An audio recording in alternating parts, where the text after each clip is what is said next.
Diamond model explained. The diamond model, also known as Porter's diamond or the Porter-Diamond theory of national advantage, describes a nation's competitive advantage in the international market. In this model, four attributes are taken into consideration: factor conditions, demand conditions, related and supporting industries, and firm strategy, structure, and rivalry.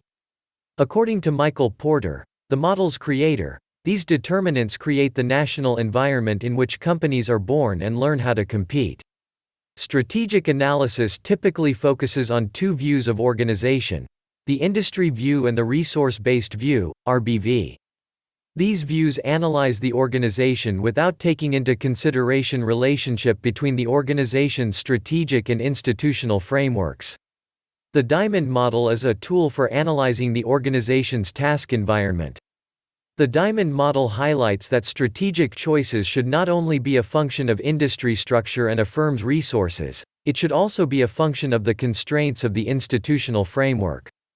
Institutional analysis, such as the diamond model, becomes increasingly important as firms enter new operating environments and operate within new institutional frameworks.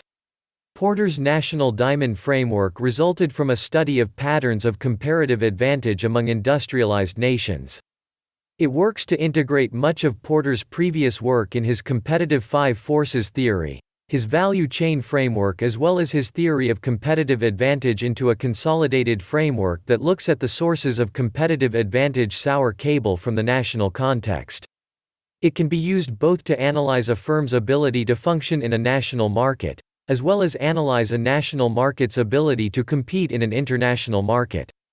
It recognizes four pillars of research: factor conditions, demand conditions, related and supporting industries, firm structure, strategy, and rivalry, that one must undertake in analyzing the viability of a nation competing in a particular international market, but it also can be used as a comparative analysis tool in recognizing which country a particular firm is suited to expanding into.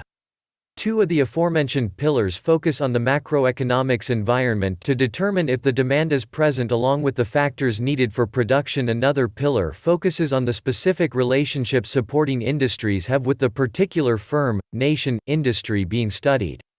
The last pillar, it looks at the firm's strategic response, i.e. its strategy, taking into account the industry structure and rivalry.